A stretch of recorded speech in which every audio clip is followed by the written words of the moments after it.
Tony Muskett not looking rusty at all in this game after missing 3 games. He hasn't been playing since that first game. He had an injury. Now he's back. He's looking really good. Boston College almost held scoreless in this first half, was able to score one in the last minute or so of the game, which leads me into our feature. Jeff Hafley is going to need some defense in the second half of this game against Virginia because he's been dubbed one of the best defensive minds in all of college football. And he's all about teaching his players not just how to be successful in between the lines, but also how to be better people off the field. And as a former player himself, with coaching stints in both the NFL and college football, Jeff Hafley knows a thing or two about staying the course and making your dreams turn into a reality. Tom Wormy sat down with him at the beginning of the season. Exciting game here, 21-7. Nice little job with the Hail Mary there by Virginia. We'll see if they can hang on and not let Boston College back into this game, a mistake they made against Maryland earlier in this season. So I'm sure they learned some lessons from that one. Tom Wormy, James Bates, you guys can continue on that and talk a little more about it. Back up to you.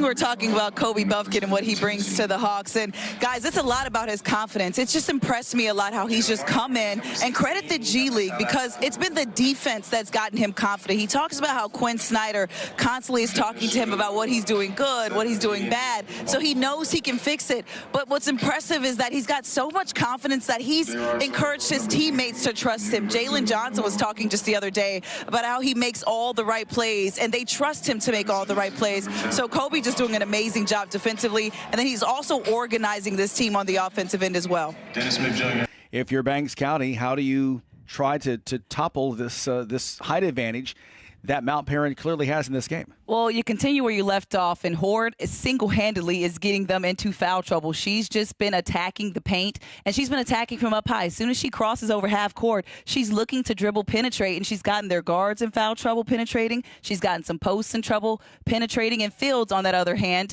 I like the nickname John gave her, the Tall Timber. It's a great name, but when she comes back in, she's going to have to play very careful on defense because I have a feeling that we're going to get a close game down at the end. They're going to need her in the game so she can't be in foul trouble. What you listening to? Talk to me, Tab.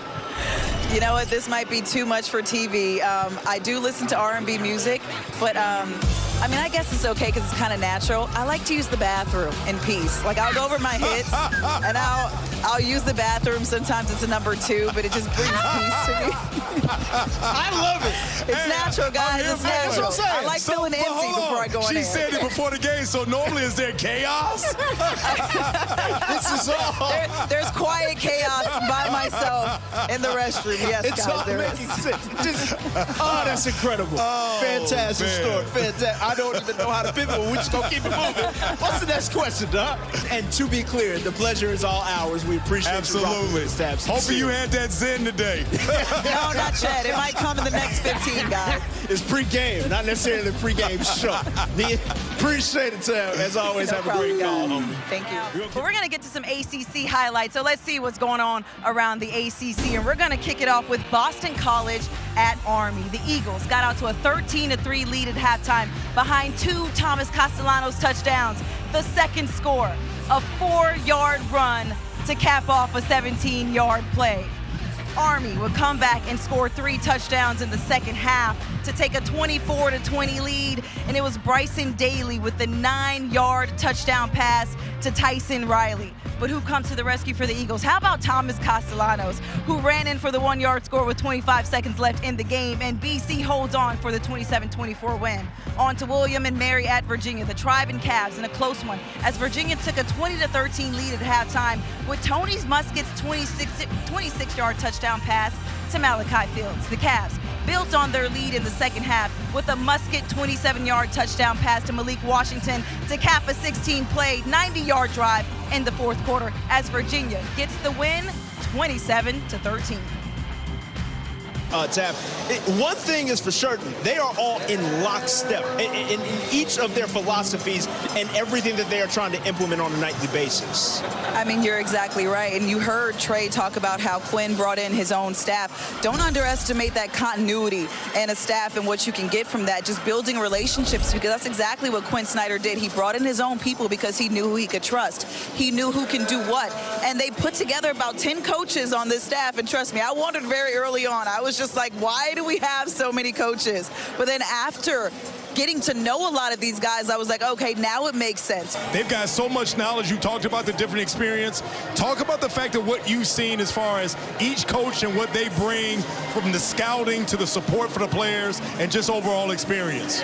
I mean, that's exactly it, right? It's support for the players. It's the experience that they can lean on and say, you know what, I know this person did this, so I know I can trust what they're saying. You've got coaches who are breaking down film on the bench, and I've got that story coming up for you in game. But guys, they're cutting real-time footage on the bench and showing players during timeouts what they can do better, where they're going wrong, what they did good, just breaking down plays at halftime. And that is so time-consuming to do, guys. So all these coaches bring a wealth of knowledge, not just from being players out there, but also from their coaching experience. Who won? Nobody. We were warming up. Wow, okay.